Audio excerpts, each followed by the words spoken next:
आज आप इस वीडियो के माध्यम से जानेंगे इंदिरा एकादशी व्रत का पारण कब है।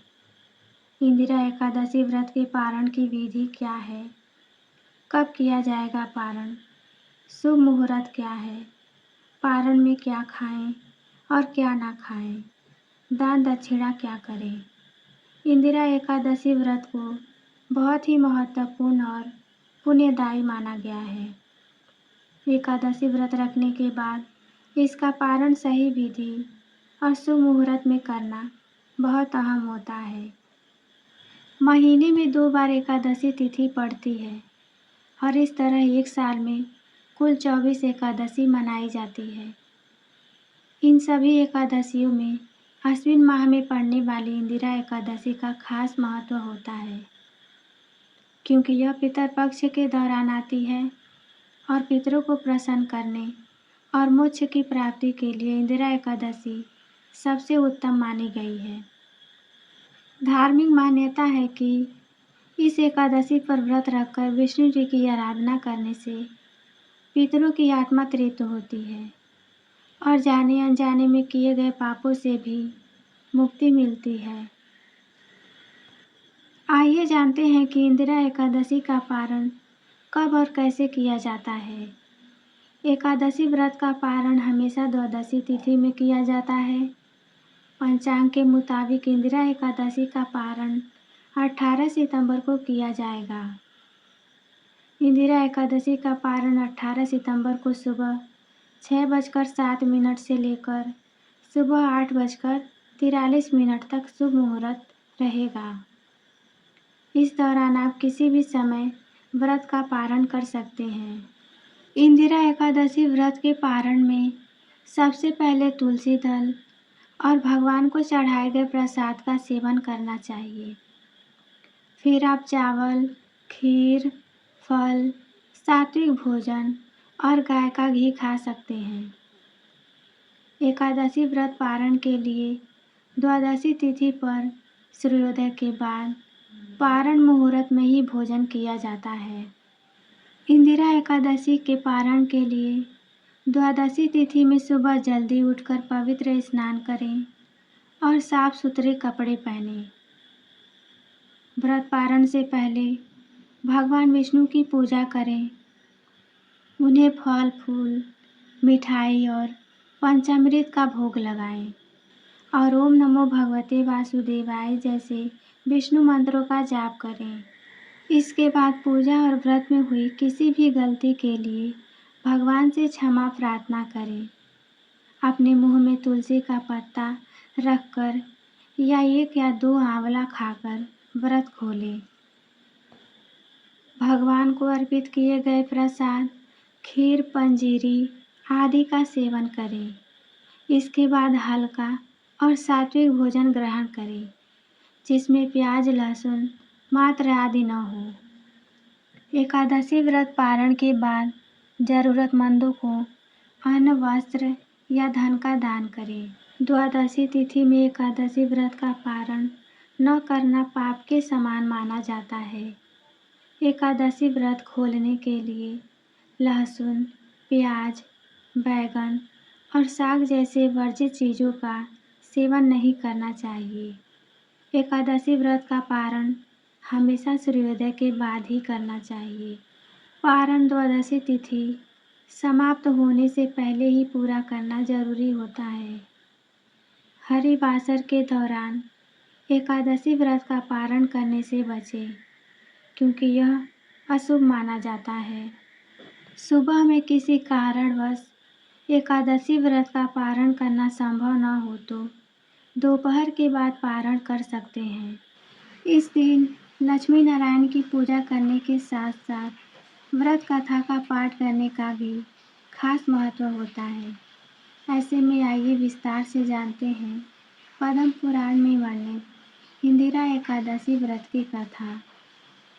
युधिष्ठिर ने पूछा, मधुसूदन, कृपा करके मुझे यह बात बताइए कि अश्विन मास के कृष्ण पक्ष में कौन सी एकादशी आती है। श्री कृष्ण ने बताया कि कृष्ण पक्ष में इंदिरा नाम की एकादशी आती है, जिसके व्रत के प्रभाव से बड़े बड़े पापों का नाश हो जाता है।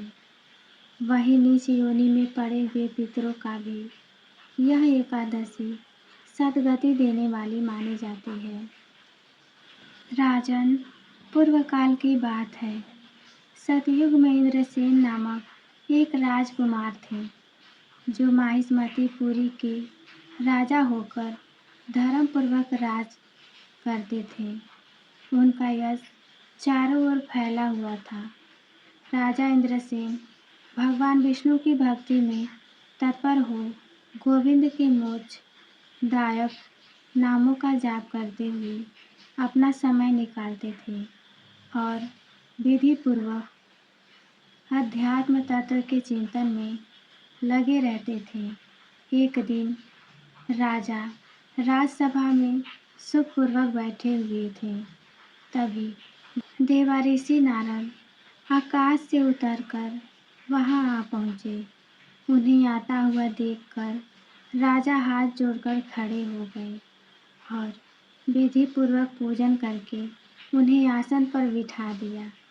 इसके बाद उन्होंने बोला, मुनि श्रेष्ठ, आपकी कृपा से मेरी सर्वथा कुशल है। आपके दर्शन से मेरी सभी यज्ञ क्रियाएं सफल हो गई हैं। देवर्षि, आप अपने आने का कारण बताकर मुझ पर कृपा कीजिए।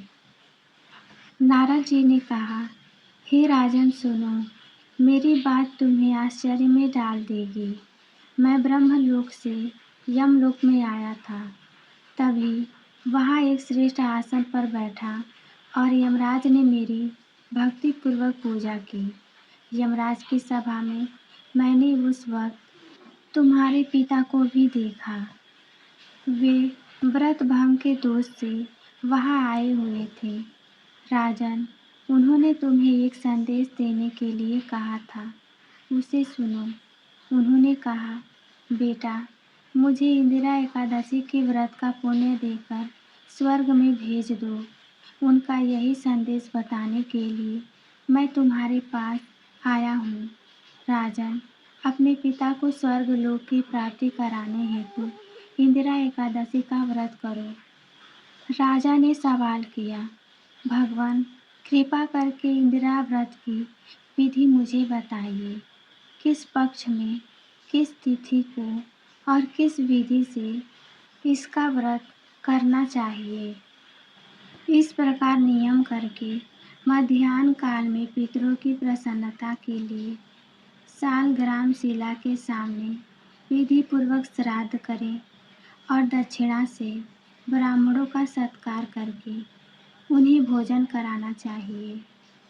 पितरों को दिए हुए आत्रमय पिंड को सूंघकर विद्वान पुरुष गाय को खिला दे। इसके बाद धूप और गंध आदि से भगवान ऋषिकेश का पूजन करें व रात्रि के समय उनके समीप जागरण करें। तत्पश्चात सुबह होने पर द्वादशी के दिन दोबारा भक्तिपूर्वक श्री हरि की पूजा करें। फिर ब्राह्मणों को भोजन करने के पश्चात भाई बंधु नाती और पुत्र आदि के साथ स्वयं मौन होकर भोजन करना चाहिए। नारद जी ने कहा, राजन, इस विधि से आलत से रहित होकर तुम इंदिरा एकादशी व्रत करोगे तो ऐसा करने से तुम्हारे पितृ भगवान विष्णु के वैकुंठ धाम में चले जाएंगे। भगवान श्री कृष्ण कहते हैं, राजन, राजा इंद्रसेन से इस बात को कहकर देवर्षि नारद अंतर ध्यान हो गए। राजा ने उनके द्वारा बताई हुई विधि से अंतःपुर की रानियों, पुत्रों और भृत्यों सहित उस उत्तम व्रत का अनुष्ठान किया। कुंती नंदन व्रत पूरा होने पर आकाश से फूलों की वर्षा होनी शुरू हो गई। इंद्रसेन के पिता गरुड़ पर आरूढ़ होकर श्री विष्णु धाम की ओर चले गए और राजा इंद्रसेन भी अकंटक राज्य का उपभोग करके अपने पुत्र को राज्य सौंपकर स्वयं स्वर्ग को चले गए। इस प्रकार मैंने तुम्हारे सामने इंदिरा व्रत के महात्म्य का वर्णन किया है। इसे पढ़ने और सुनने से मनुष्य सब पापों से मुक्ति पा लेता है।